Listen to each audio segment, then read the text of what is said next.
नाई और दर्जी काम की तलाश में दूर की गांव की ओर निकल पड़ा।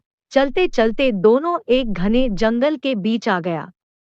उसी समय एक बाघ उनके सामने आकर खड़ा हो गया। दर्जी डर से कांपना शुरू कर दिया। नाई बुद्धिमान था। नाई ने झट से अपने बैग से एक आईना निकाला और उसे बाघ के चेहरे के सामने रख दिया और कहा, मैंने पहले ही इस बाघ को पकड़ लिया है। दर्जी, तुम रस्सी खींचो और बाघ को जल्दी से बांध के ले चलो। बाघ ने आईने में अपनी ही तस्वीर को देखा और सोचा, अरे ये आदमी तो बहुत बड़ा पहलवान है। बाघ पकड़े हुए हैं, वह मुझे भी बांधने के लिए रस्सी निकल रहा है। बाघ बहुत डर गया। अपनी पूंछ उठा के घने जंगल की ओर भाग गया। दर्जी अभी भी कांप रहा था। जंगल में अंधेरी रात हो गया। आसपास कोई घर नहीं है। अगर नाई और दर्जी वहां खड़ा रहा तो बाघ उनको खा जाएंगे। सामने एक बड़ा सा पेड़ था। दोनों पेड़ पर चढ़ गए।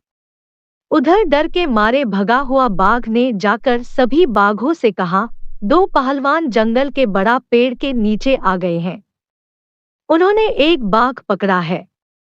वह मुझे भी बांधने के लिए रस्सी खींच रहा था और मैं अपनी जान बचा के भाग गया।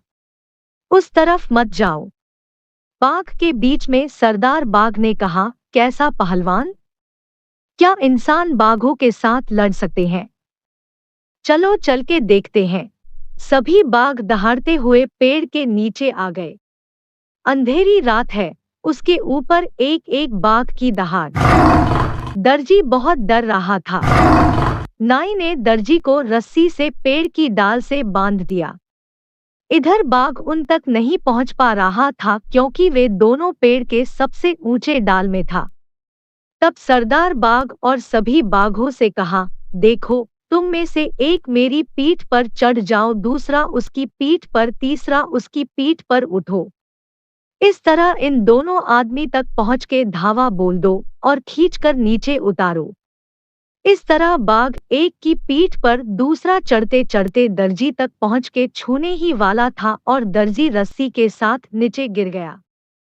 ऊपर से नाई ने कहा, दर्जी, नीचे का पहले बाघ को जमीन पर रस्सी से बांधो। मैं ऊपर से एक एक करके सभी बाघों को बांध रहा हूं। यह सुनकर सबसे नीचे वाला बाघ डर गया। बाघ ने सोचा कि दर्जी उसको बांधने के लिए नीचे आ गया।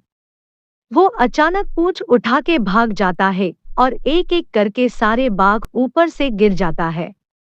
नाई चिल्लाकर कहता है, दर्जी, बांध को मजबूत करना है, बांध को मजबूत करना है।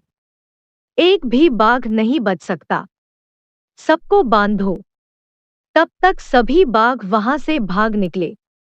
रात को किसी तरह बिताने के बाद नाई और दर्जी अगली सुबह जंगल से निकल गए और जमींदार के गांव पहुंच गए।